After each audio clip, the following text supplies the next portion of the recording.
은혜로운 찬양 진심으로 감사드립니다. 아멘 하십시오. 예.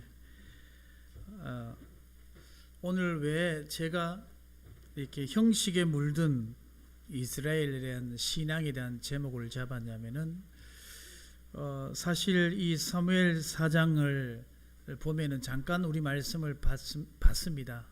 이해되실 것입니다. 블레셋이 침입해 이스라엘 백성들이 가장 먼저 해야 될 것은 블레셋이 침공했단 말입니다. 그럼 문제가 왔단 말이죠. 그러면은 먼저 해야 될 것은 하나님 앞에서 회개해야 되는 겁니다. 하나님 앞에 서야 된다는 겁니다. 첫 번째로. 그리고 그 다음에 하나님께 간절히 기도하는 가운데 전쟁에 임해야 되는데 그렇지 못합니다. 문제 왔을 때 그 사람들의 신앙의 색깔이 드러나듯이 오늘 이스라엘 백성들의 블레셋 침공을 통해 가지고 이스라엘 백성들의 영적 상태가 그대로 드러나집니다.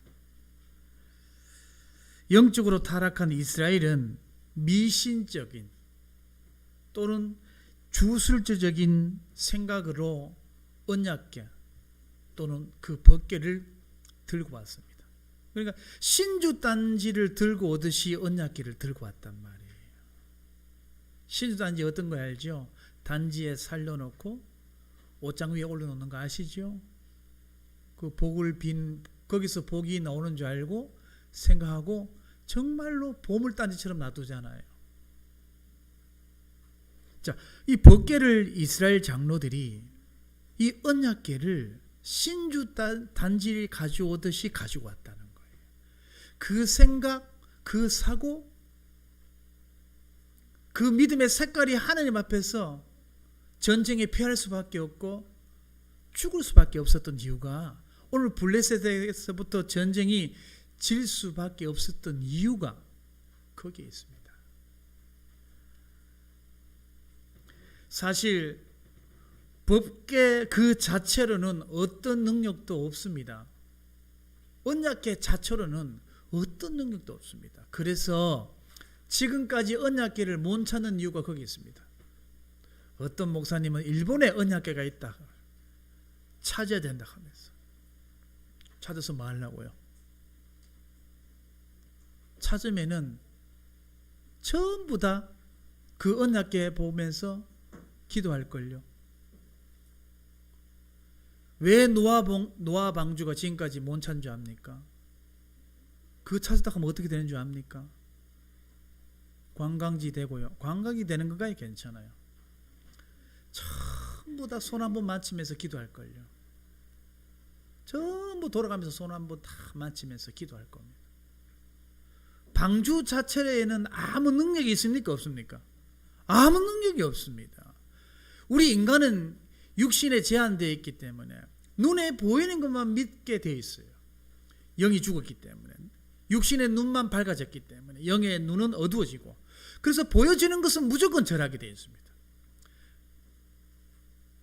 우리도 십자가 보고 기도하면 됩니까? 안 됩니다. 십자가 목걸이 달고 있으면 뭐 흑암이 떠나갑니까? 아닙니다.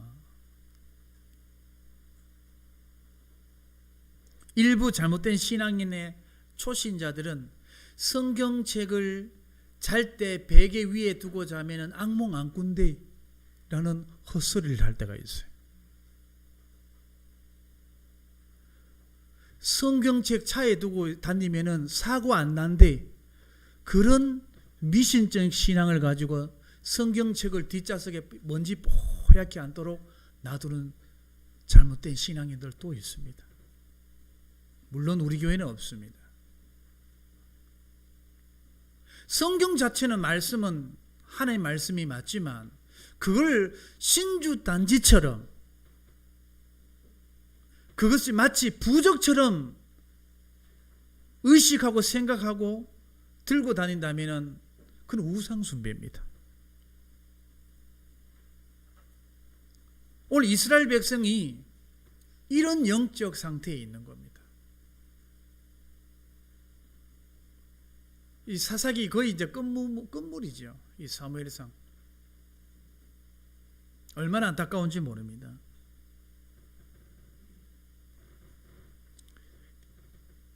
신앙은 언약궤다. 언약을 붙잡으지 언약궤 붙잡는 게 아닙니다. 궤를 붙잡는 것이 아니고 언약을 붙잡아야 되는 거죠. 방주에 상징하는 예수 그리스도를 붙잡으지 방주를 붙잡으면 안 되는 거죠. 그래서 신앙은 즉 믿음이 없이는 결코 하나님의 도우심을 받을 수 있다 없다? 없다. 하나님 믿는 믿음으로 도움을 얻을 수 있고 은혜를 구할 수 있는 거지, 십자가 목걸이 갖다 이렇게 막 한다고 십자가가 없으면은 막 모나미 볼펜 2자리 갖다 놓고 예수 그리스도 막 이렇게 한다. 급하니까 이렇게 할 수 있잖아요. 아무런 역사가 없다는 거예요. 이게 복음이 종교화되는 거예요. 이게 복음이 희미해져 가는 거예요. 그래서 나중에 먼 훗날에 우리 후대들은 나도 옛날에 예수님 교회 다녀봤다, 그런 안타까운 소리를 하게 되고 교회를 다 떠나는 겁니다. 오늘 1절에 보면 사무엘의 말이 온 이스라엘에 전파되니라 이렇게 말하고 있습니다. 무슨 의미일까? 이 말이 세대 교체를 말하는 거예요. 12살밖에 안 된 아이를 통해서 하나님은 이스라엘의 영적 지도자를 12살로 바꿔버립니다. 사무엘을 통해서 하나님의 말씀이 선포되도록 바꿔버리죠. 자, 그러면서 사무엘 말이 온 이스라엘에 전파는 되는데 듣는 사람이 없는 거예요. 전파됐어요. 온 이스라엘에 전파됐다면 오늘 이렇게 전쟁에서 질 이유가 있습니까? 온 이스라엘에 하나님의 말씀이 유튜브로 시작해서 줌으로 다 전파되는데 묵상하는 성도는 없는 거예요. 검색은 전문가예요. 그 말씀 하나하나 묵상하는 성도는 없는 시대.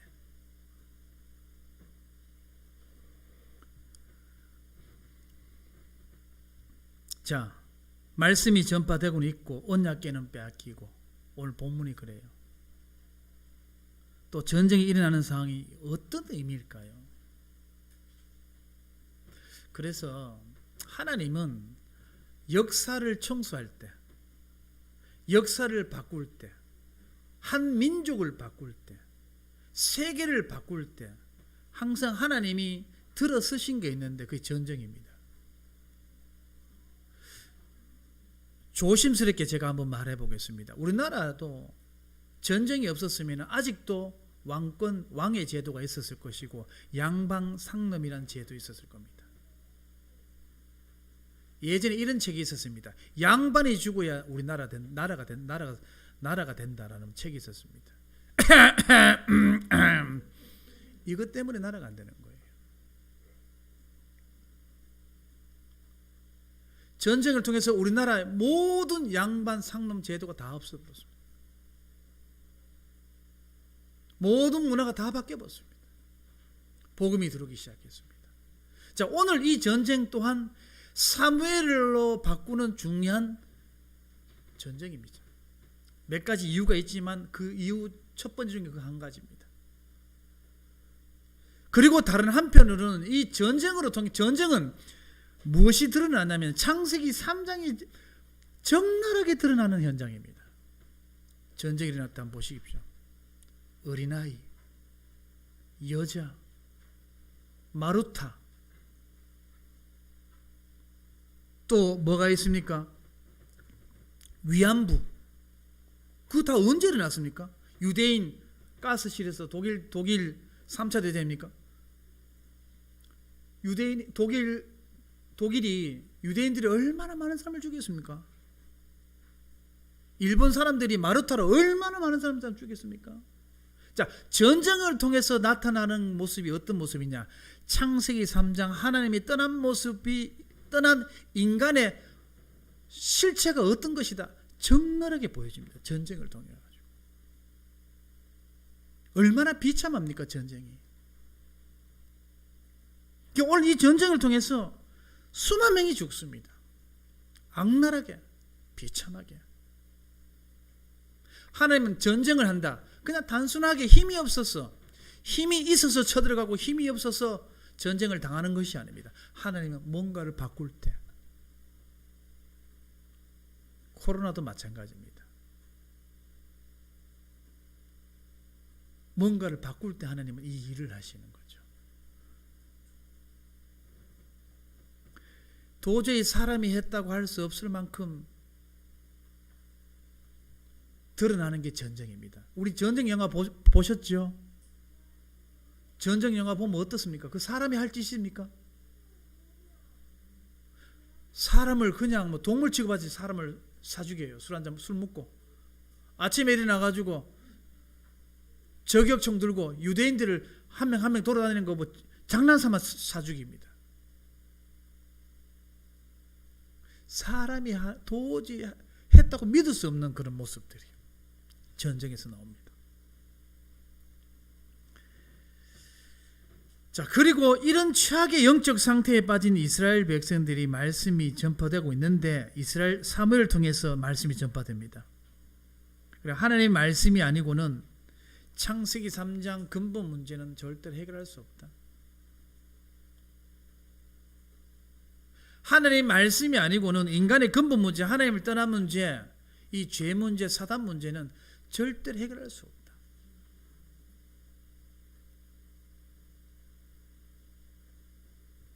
그래서 오늘 4장은 전쟁이라는 방법으로 이스라엘의 영적 상태를 고발하는 내용입니다. 어쩌면 우리 교회도 문제가 있다. 영적 상태를 고발하는 거예요.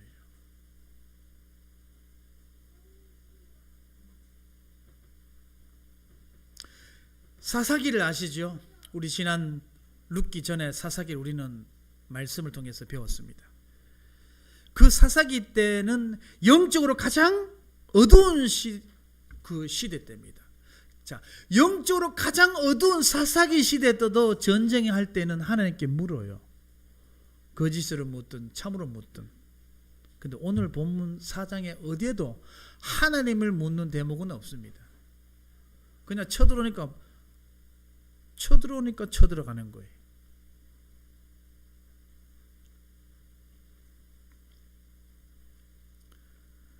이것은 하나님이 이스라엘의 왕으로 있지 않다는 것이 증거입니다. 우리 사랑하는 성도님, 문제 왔을 때 하나님의 뜻이 뭡니까? 조금만 물어봐도 우리는 하나님의 음성을 들을 수가 있습니다.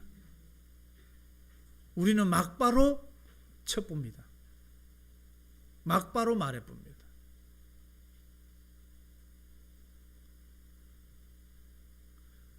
우리 인생의 주인이 예수 그리스도 맞습니까? 그렇다면 항상 하나님께 물어봐야 됩니다. 이 문제를 통해서 하나님의 뜻이 무엇입니까?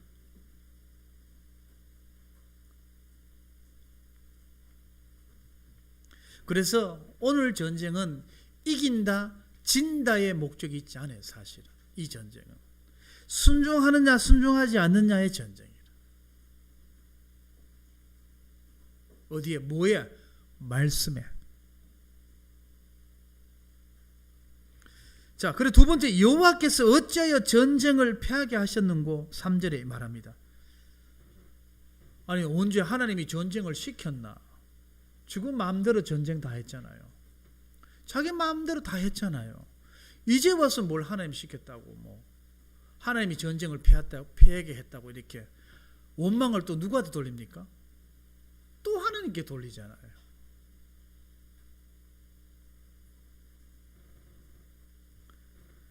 오늘 3절을 쭉 보면은 문제도 알고 답도 알아요. 여호와께서 어찌하여 우리에게 오늘 블레셋 사람들 앞에 패하게 하셨는고 여호와의 언약궤를 실로에서 우리에게로 가져다가 우리 중에 있게 하여 그것으로 우리를 우리 원수들의 손에서 구원하게 하자 하니 비슷하게 얼추 맞는 말을 하는 것처럼 보이지만은 언약궤를 사과 괴짝 취급하듯이 언약궤를 신주잔디 취급하듯이 나를 지켜주는, 나의 안위를 지켜주는 그 정도의 신으로 취급하는 대목이죠. 근데 하나님 앞에 서야 되고 하나님이 앞서야 된다는 것까지는 알고 있습니다. 근데 그 복음이 희미해져 버렸다는 거예요.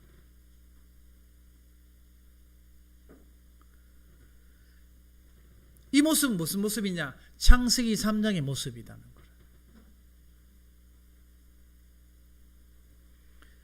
3절 중간 부분에 언약궤를 가지고 오자고 이렇게 얘기를 하지요.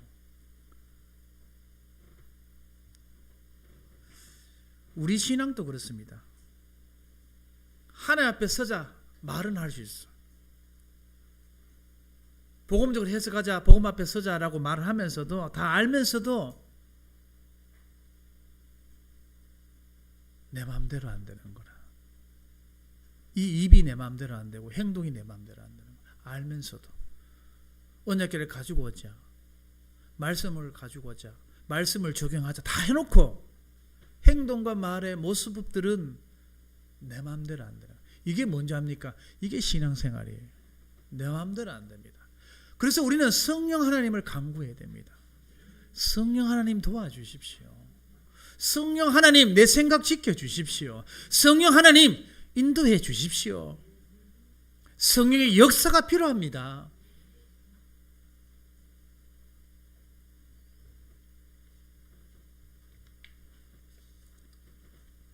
여기서 하나 더 짚고 넘어가야 할 것은 언약궤를 하나님으로 대체해버리는 이스라엘이라는 거예요.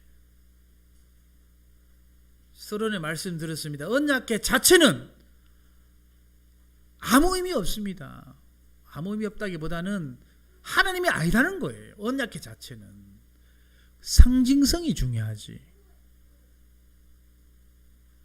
아론의 상난 지팡이, 만나, 십계명, 이 세 개의 특징이 뭡니까? 불신앙이잖아요. 세 개가 왜 나타났습니까? 불신앙 때문에 나타났잖아요.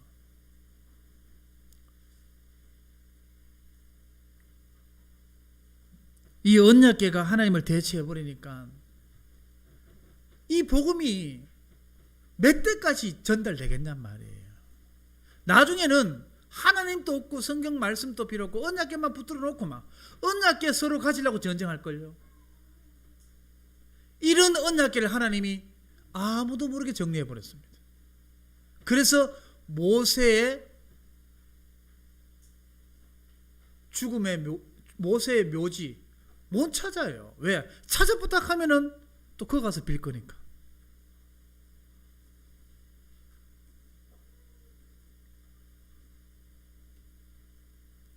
하나님이 없는 언약궤, 하나님보다 더 중요시되는 언약궤, 이것은 생명 없는 종교생활, 형식에 물든 부족한 기독교인의 생각, 복음이 종교화된 언약궤, 그거는 언약궤가 아니라 사과궤자. 언약을 놓친 성막은 텐트에 불과하고, 이런 하나님을 이제 궤짝 취급하듯이 취급하니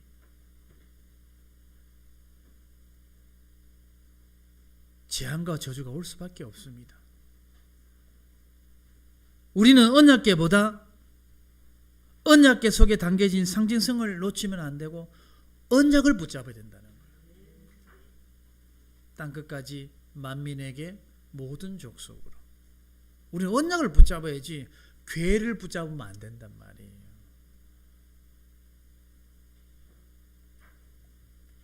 근데 오늘 이 이스라엘은 하나님을 쳐다보는 것이 아니고 뭘 쳐다보고 있습니까? 언약 궤짝만 쳐다보고 있다는 거예요. 질투하시는 하나님이에요. 언약궤가 어떻게 우상이 될 수 있습니까? 근데 우상이 되어버리는 거예요. 누구 때문에? 이스라엘 백성들 때문에 언약궤조차도 우상이 되어버리는 거예요. 언약궤는 우상이 아닙니다. 그런데 우상을 만들어 버리는 거예요. 하나님보다 더 믿고 의지하는 것은 우상이다. 우상이거든.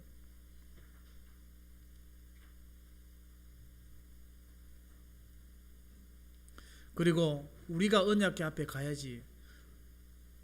우리가 언약궤 앞에 가야지. 언약궤가 내 필요하다고 데리고 오면 안 되죠. 자, 근데 더 웃기는 건 6절 8절입니다. 6절 8절 같이 한번 읽어봅시다. 6절 7절 8절 시작. 블레셋 사람이 그 외치는 소리를 듣고 이르되 히브리 진영에서 큰 소리로 외침이 어찌 됨이냐 하다가 여호와의 궤가 진영으로 들어올 줄 깨달은지라. 블레셋 사람이 두려워하여 이르되 신이 진영에 이르렀도다 하고 또 이르되 우리에게 화로다. 전날에는 이런 일이 없었도다. 우리에게 화로다. 누가 우리를 능히 신들 손에서 건지리요. 그들은 광야에서 여러 가지 재앙으로 애굽인을 치신 신들이니라. 블레셋이 이스라엘 백성보다 낫다 안 낫다? 더 낫다. 고백이.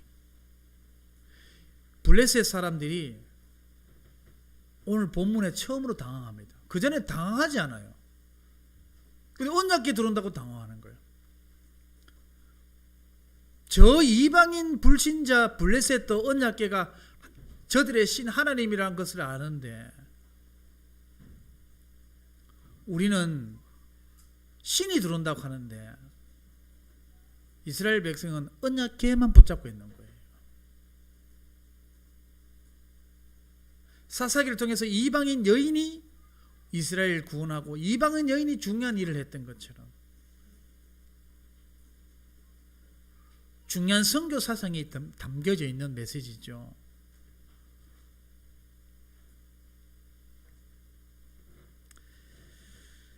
자, 그래서 오늘 마지막 세 번째, 형식에 물든 이스라엘의 결과는 어떤 결과냐? 언약궤가 왔으면 전쟁에서 이겨야 되는데 전쟁에서 이길까요? 질까요? 집니다. 11절 한번 같이 한번 읽읍시다. 시작.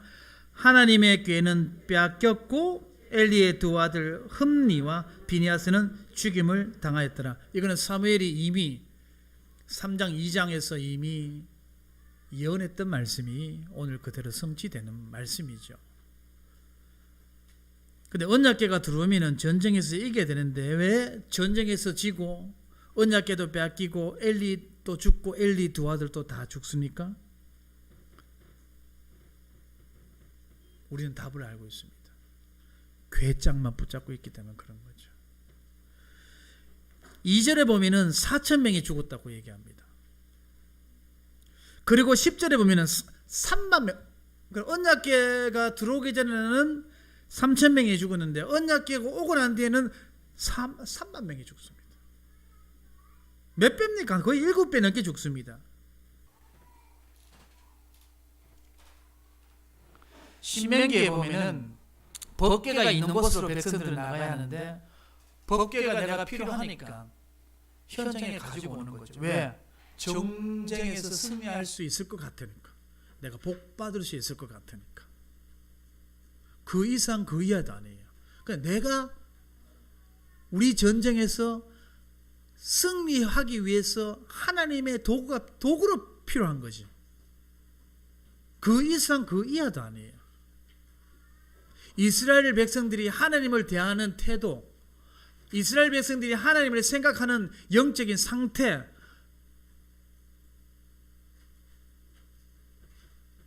자, 그럼 언약궤에 담겨 있는 게 뭡니까? 세 가지 샘플이 있죠. 어떤 샘플입니까? 아론의 상난 지팡이, 그리고 만나, 그리고 돌판. 이 샘플은 어떤 샘플이냐? 불신앙의 샘플을 왜 거기다 넣어놨을까요?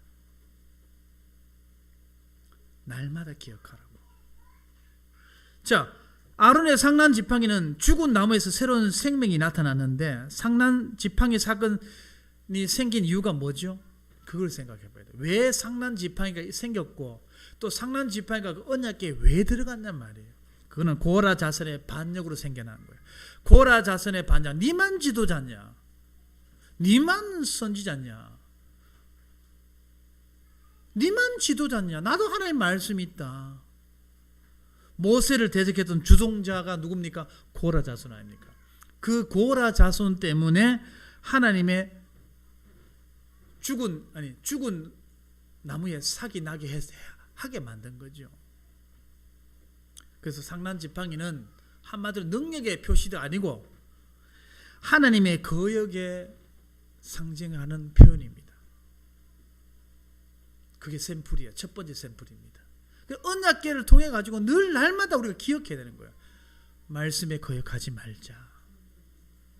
이게 늘 샘플을 준 이유는 그거죠. 언약궤 안에 담았던 이유는 하나님의 능력은 이렇다, 죽은 자 살린다. 예, 그런 의미도 있겠지만은 진짜 의미는 거역하지 말라는 거죠.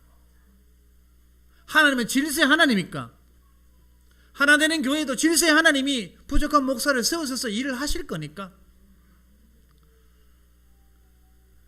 내가 고라가 되면 안 된다는 거죠. 그래서 이 상난지팡이의 두 번째 참뜻은 뭐냐? 인간은 늘 하나님을 거역한다는 샘플이 담겨져 있어. 날마다 거역하는 거예요. 날마다 거역하는 거예요. 애들 우는 거 여사니까 신경 쓰지 마세요. 얼마나 아름답습니까? 교회 안에 렘넌트가 울고 있다는 게 감사할 일이죠. 딱 만나는 뭡니까? 출애굽한 백성들의 불평, 불만, 원망의 샘플이 만나예요. 야, 먹을 거 없는 곳에 하나님이 만나를 내려주셔서 우리 배불리 먹었구나. 그 샘플이 아닙니다. 날마다 원망하고 불평하는 샘플이 언약궤 안에 왜 담았습니까? 원망하지 말라고, 불평하지 말라고. 사람이 먹고 사는 문제 해결되어도 하나님을 온전히 섬길 수 없다. 그 샘플입니다. 이스라엘 백성들이 고깃국, 애굽의 노예로 있을 때는 고깃국 먹었는데 여기 와서 먹을 거 없다. 먹을 거 주면 내가 하나님 잘생기겠다 했는데 먹을 거 줬는데 먹을 걸 줬는데 잘생겼냔 말이에요. 그때 이후로 더 불신앙이 많았었어요. 더 원망이 많아졌습니다. 왜 그렇습니까? 우리 인간은 어쩔 수 없는 그런 존재임을 다시 한 번 더 얘기합니다. 그 다음에 돌판. 십계명인데 이 십계명이 첫 번째 십계명이 아니에요. 두 번째 십계명이에요. 이스라엘 백성들이 모세가 시내산에서 십계명을 들고 기분 좋아서 내려오고 있는데 이스라엘 백성들은 금송아지를 만들어 가지고 섬기는 거예요. 자, 이 금송아지가 이제 앞으로 우리를 섬길 거다. 우리를 인도할 신이다. 어쩜 그럴 수가 있습니까?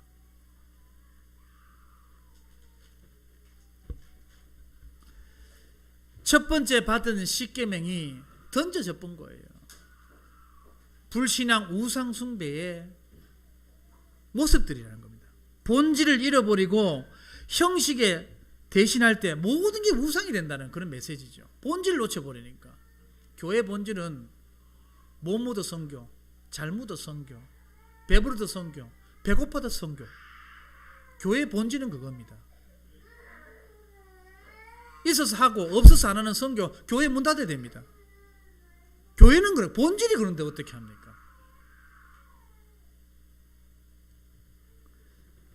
자, 오늘 다시 한번 말씀드리겠습니다. 이 아론의 상난지팡이의 샘플, 만나의 샘플, 돌판의 샘플, 이 세 가지 샘플이 무슨 의미를 말하냐? 인간은 원죄에서 스스로 빠져나올 수 없는 슬픈, 창세기 3장의 슬픈 상징의 모습들입니다. 안 돼요. 그래서 우리는 성령, 하나님 성령 주십시오. 성령 충만 주십시오. 왜요? 성령 역사 아니고는 안 바뀌니까. 성령 역사 아니고는 아무것도 되어지는 게 없으니까. 내년에 2022년 성경적인 전도운동 성령 역사 아니고는 시작도 못합니다. 뭐 지게 여기 세워가지고 예, 권사님 여기 지게 하고 네 장로님 여기 지게 하고 제가 지금까지 그렇게 했거든. 왜? 본고 흉내만 냈어 사실. 그렇게 해서는 지교가 안 돼요. 안 돼. 성령 역사가 있는 지교가 돼야 되는 거예요. 성령 역사해 주시옵소서. 24시 성령.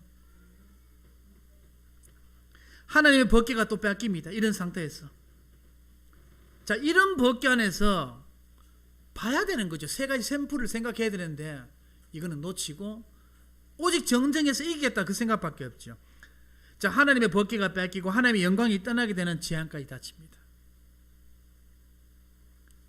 그리고 엘리의 두 아들도 죽고 엘리도 죽습니다. 무슨 의미입니까? 여호와의 제사를 멸시하던 자를 죽였다 그 말이에요. 여호와의 제사를 멸시하던 이스라엘을 죽였다는 거예요. 뭡니까? 역사 청소를 했다는 거예요. 하나님이. 이것 가지고는 안 되니까. 이래 가지고는 복음도 언약도 전달되지 않으니까 하나님이 전쟁으로 청소를 해본 거예요. 슬프죠?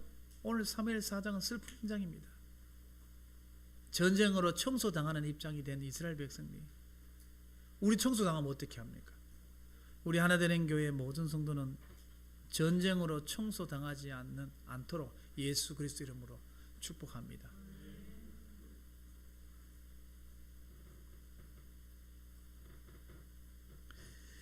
형식에 물든 복음이 끊어 형식에 물든 이 잘못된 것을 하나님이 전쟁으로 끊어내셨습니다. 그리고 새로운 시작을 하나님이 열려는 신호탄도 됩니다. 전쟁이 끝나고 난 뒤에 우리 새롭게 됐잖아요. 모든 제도가 다 없어졌잖아요. 우리나라 전통으로 이어왔던 양방 산업 제도 다 없어졌잖아요. 그런 양반도 없어지고 상무도 없어졌어요. 이제 새롭게 시작하는 거예요. 복음이 들어오게 되고 선교사가 들어오게 되고 다 정치도 바뀌고 문화도 바뀌고 전쟁을 통해서 우리나라 문화가 다 바뀌었습니다. 전쟁이 잘했다는 건 아니고 그 속에 담겨진 의미를 우리는 아셔야 된다는 거죠. 그래서 뭐 전쟁을 하나 이렇게 싶으지만 하나님은 옳은 일을 하는 분이 아니고요. 하나님이 하는 일은 다 옳아요. 아멘입니까? 성경에 보면 무슨 일은 뭐 아니에요. 하나님 하는 일이 다 옳은 거예요. 이것도 옳아요. 말씀이 그렇게 되어 있으면 옳은 거래요. 하나님이 도덕적으로 윤리적으로 바른 일하고 착한 일하고 올바른 일을 하시는 분은 하나님 아니에요. 무조건 하나님이 하는 건 옳은 겁니다.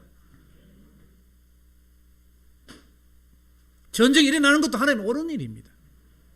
보러 가는 것도 하나님의 옳은 일입니다. 왜? 하나님이 옳기 때문에. 그게 새로운 도덕적인 관념이에요. 우리 절대 주권 인정하는 자만이 나오는 고백이죠, 사실. 자, 15절에 보면은 눈이 어두워서 보지 못하더라 합니다. 눈이 어두워서 15절에 보지 못한다. 자, 엘리가 눈이 98세에 눈이 어두워졌다는 말은 그냥 나이 많이 먹어서 눈이 어두워졌다 그런 말도 되지만 영적인 눈이 어두워졌다는 거죠.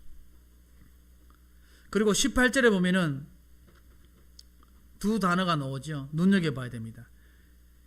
자기 의자와 비대한 까닭이다. 자기 의자 비대했다. 비대했다는 건 잘 먹고 잘 살았다는 거겠죠. 또 자리는 그 사람의 자리를 말하죠. 직책을 말하죠. 의자는 신분과 직책을 말하고 비대한 것은 영혼이 말랐고 육신만 살쪘다는 그런 메시지겠죠. 누가요? 엘리가요.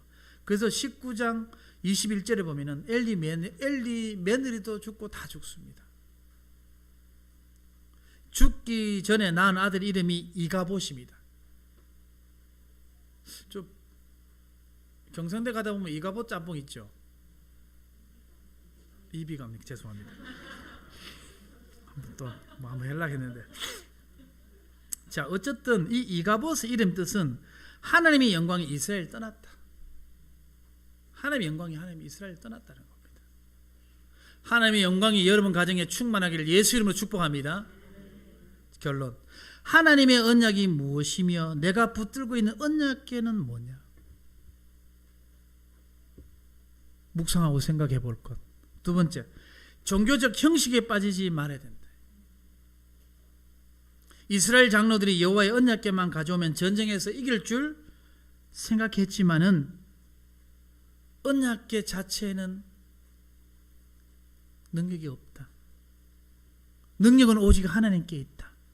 형식에 붙들리면 안 된다. 복음이 유익하냐 복음이 유익하지 않냐 이게 우선이지, 이게 형식에 맞냐 안 맞냐 따지기만 안 돼. 교회는 그렇단 말이에요. 근데 삼성전자나 삼성그룹은 그걸 왁구를 맞춰야 되지만 교회는 왁구와 시스템을 맞추는 게 아니고 복음이 유익하냐 안 하냐 따라서 가는 거라니까요.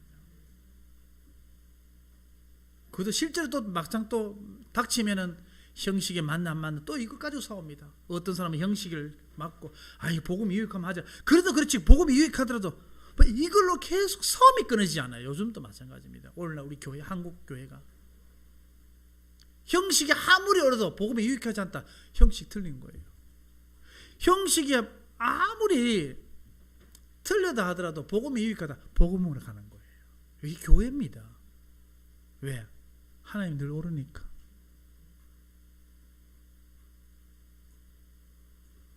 그래서 사무엘상 15장 22절에 이런 말씀 있잖아요.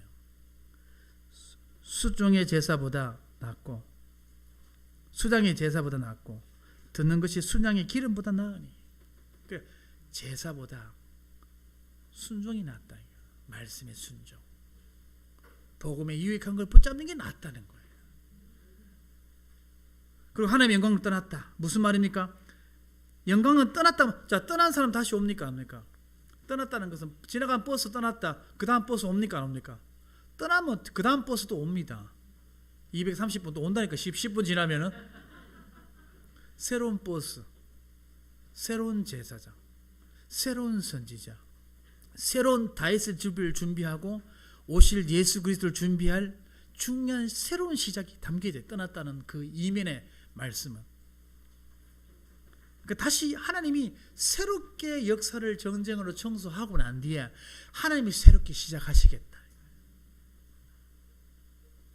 말씀으로 다시 회복하시겠다. 누굴 통해? 사무엘 통해. 그 성경적인 전도운동과 성경적인 이 말씀운동이 새롭게 2022년도에 하나님께서 하실 일을 생각하면서 이번 한 주간 승리하는 한 주간 되기를 예수 이름으로 축복합니다. 하나님 감사드립니다. 형식에 물들지 않고 언약궤를 붙잡는 것이 아니라 언약을 붙잡고 달려가는 주의 백성들이 되어 주시도록 예수 그리스도 이름으로 기도드렸습니다.